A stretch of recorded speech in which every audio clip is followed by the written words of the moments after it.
कालजयी गान तपस्विनी स्वरयोगिनी डॉक्टर प्रभा अत्रे.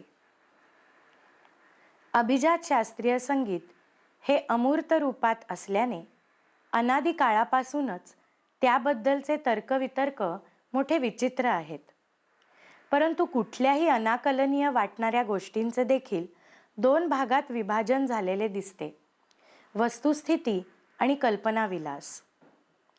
संगीताच्या वस्तुस्थितीबद्दल चिंतन करून त्यातले तथ्य विविध निकषांच्या कसोटीला लावून ताडून पाहणारे, संगीतातील सर्वसामान्य वस्तुपाठापलीकडे जाऊन सांगीतिक समग्रतेचा ध्यास घेणाऱ्या काही मोजक्या कलाकारांमधील एक तेजस्वी नाव म्हणजे स्वरयोगिनी डॉक्टर प्रभा अत्रे. या सर्व दिग्गजांनी परंपरा जपून आपल्या घरंदाज तालमी पचवून आपल्या चिंतनशील वृत्तीतून घडत गेलेल्या स्वतंत्र गानशैलीला एक परिपूर्णता प्राप्त करून देण्यासाठी क्षितिजापार जाऊन एक नव्या आणि अधिक समृद्ध अशा संगीत क्षितिजाचा शोध घेतला आणि इतकेच नव्हे तर त्याला गवसणीच घातली. हे अतिशय जिकिरीचं काम प्रभाताईंनी लीलया केलेलं दिसते. आपल्या सुदीर्घ चिंतनातून तयार झालेली सांगीतिक मतं तितक्याच ठामपणे त्यांनी वेळोवेळी मांडलेली दिसतात. त्यांच्या संगीत विचारांमधील सुस्पष्टता, सुसूत्रता मला खूप भावते. त्यांचे संगीत विचार ज्या स्वाभाविकपणे त्यांच्या प्रस्तुतीकरणात अवतरित होतात, हे त्यांच्या बुद्धी आणि गळ्याचे तादात्म्याचे दाखले देणारेच ठरतात. कलाकारांमधील हा फार दुर्मिळ योग आहे बरं का.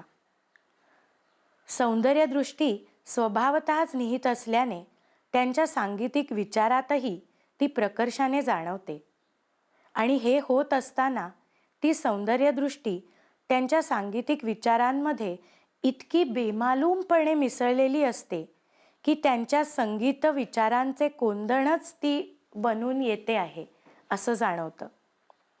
सहसा पारंपरिक बंदिशी गाताना त्या ठराविक बंदिशींमध्ये दाखवलेले रागाचे एकच प्रोफाईल, बंदिशीमधले जे बीजरूपात असते तेच रागस्वरूप, त्या मार्गानेच जाणारी रागाची बढत आपल्याला दिसत असते. परंतु प्रभाताईंच्या सादरीकरणामध्ये रागाचा सर्वांगीण विचार केलेला दिसतो, इतका की राग प्रकृतीनुसार, रागाच्या भावानुसार बंदिशी त्यांनी रचलेल्या आहेत. भैरव रागातील त्यांची प्रसिद्ध बंदिश आहे: मन रे तू कर ध्यान, निसदिन हरपल, शिव शिव महेश नीलकंठ गंगाधर. हा प्रभाताईंनी रचलेला बडाख्याल आहे. भैरव हा नावाप्रमाणेच अतिशय गंभीर प्रकृतीचा, शिवस्वरूप, अतिशय महाकाय, भारदस्त असा राग आहे. त्यानुसार बंदिशीतलं साहित्य अतिशय सोपं, क्लिष्ट न ठेवता सर्वसामान्यांना कळेल असंच त्यांनी नेहमी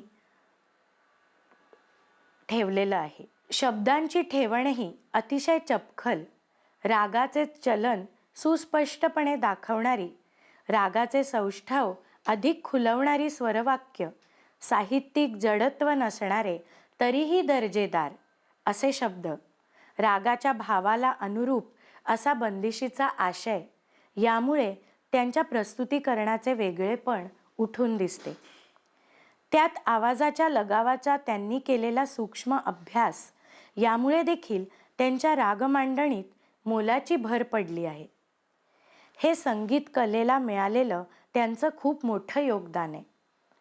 यामध्ये कर्नाटक शैलीचे गारूड मनावर असल्यामुळे त्यातील सौंदर्य मूल्यांचा अभ्यास करून कर्नाटक शैलीचा प्रभाव असणारी सरगम त्यांनी आपल्या उत्तर भारतीय संगीतातही अतिशय सहजपणे रुळवली. हे सगळे सर्वसमावेशक वृत्तीचेच प्रतीक आहे. या कारणानेही मला त्यांचे विचार प्रेरणादायी आणि अनुकरणीय वाटतात. प्रभाताईंच्या पिढीमध्ये एका कलाकाराने दुसऱ्या कलाकाराच्या कलेचा अनुकरणात्मक सन्मान करण्याचे संस्कार फार कमी कलाकारांमध्ये पाहायला मिळतात. त्यामुळे त्यांनी मोठी क्रांतीच घडवून आणली असे मानले पाहिजे. यावर अनेक लोकांच्या टीकास्त्रांनाही त्यांना सामोरे जावे लागले आहे.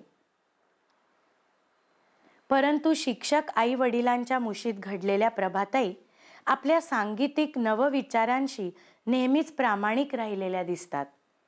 काळानुरूप कलेत परिवर्तन घडून यायलाच हवं या मताच्या प्रभाताई वयाच्या 92व्या वर्षी देखील विद्यार्थी वृत्तीनेच संगीताकडे पाहतात, तेव्हा मला त्या अधिकच प्रिय वाटतात.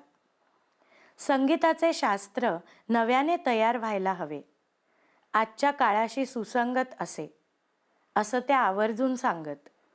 पण हे सांगताना संगीताचे शास्त्रविषयक अनादिकालीन लेखनातून आलेले निष्कर्ष किंवा निकष त्यांनी कधी अव्हेरले नाहीत. तर या उलट त्या काळचा संदर्भ लावून त्यातील तथ्य किती व काय असेल याचा त्या सारासार विचार करत. आज आपण विचार केला तर आपल्याही असे लक्षात येते की पूर्वी लेखन प्रपंच जरा कमीच असल्याने बऱ्याचशा संगीतविषयक चर्चा या मौखिक स्वरूपाच्याच राहिल्या. त्या काळाचे विचारमानही थोडे पुरोगामी पद्धतीचे असल्याने देवादिकांच्या अंधविश्वासातून निर्माण झालेल्या पौराणिक दाखल्यांचा उच्चारच काही ग्रंथांमधून जरा जास्त प्रमाणात आढळतो. यावर तर्कशुद्ध विचार प्रभाताई नेहमी करताना दिसतात. त्यामुळे आजही नव्या पिढीतील विद्वज्जनांची सांगीतिक चर्चा त्या तेवढ्याच औत्सुक्याने आणि जिज्ञासू वृत्तीने ऐकतात. त्यांचं आणखी एक वैशिष्ट्य म्हणजे संगीतातील सर्व गानप्रकारांना त्यांनी तेवढ्याच समर्थपणे आणि अभ्यासपूर्ण पद्धतीने हाताळले. कारण सर्व गानप्रकारांमधील सांगीतिक मूल्य त्यांनी जाणले. त्याचे वेगळेपण जपून त्या गानप्रकाराची आविष्कृती व्हावी या मताने रचनाकार म्हणून त्यावर काम करताना त्यांनी हे कटाक्षाने पाळलेले आपल्याला दिसून येते. सर्व संगीत प्रकारांच्या सादरीकरणामध्ये कालांतराने झालेले बदल टिपून नव्याने त्यावर विचार करण्याची नेहमीच त्यांची तयारी दिसते. त्यांच्या याच वृत्तीमुळे त्यांच्या रचना कालबाह्य वाटत नाहीत. प्रत्येक वेळी नाविन्याचा साज लेवून प्रगट होणाऱ्या त्यांच्या रचना म्हणूनच काळानुरूप सुसंगत आणि परिपूर्ण वाटतात. पूर्वीच्या काळी संगीत शिक्षणाबद्दलचे विचार अतिशय संकुचित मनोवृत्तीचे होते. गुरु आपल्या शिष्यांना दुसऱ्या कलाकाराचे गायन ऐकू देत नसत. असे असतानाही अभिषेकी बुवा, वसंतराव देशपांडेजी, भीमसेनजी यांसारख्या चौकस बुद्धिमत्तेच्या गायकांनी अतिशय प्रतिकूल वातावरण असूनही जे चांगलं ते सुदीर्घ चिंतनातून आपल्या गळ्याला साजेसे ते आपले करून आत्मसात करावे असाच मार्ग दाखवला. एवढेच नाही तर आपल्या गायकीच्या कक्षाही रुंदावल्या. गुरुस्थानी असताना प्रभाताई देखील दुसऱ्या कलाकाराच्या कलेतील जे चांगले ते आपल्या गळ्याच्या गुणधर्मानुसार आत्मसात करावे याबद्दलच आग्रही असायच्या. काळाच्या समाजमान्यतेच्या पिढ्यानपिढ्या चालत आलेल्या चाकोरीबद्ध विचारांच्या पलीकडे जाऊन संगीत कलेच्या कक्षा रुंद करणाऱ्या कलाकारांमध्ये ज्यांची गणती होत अशा त्या काळावर म्हणजे चाकोरीबद्ध संगीत विचारांवर विजय मिळवणाऱ्या कालजयी गानतपस्विनी आहेत असं मी मानते.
प्रभा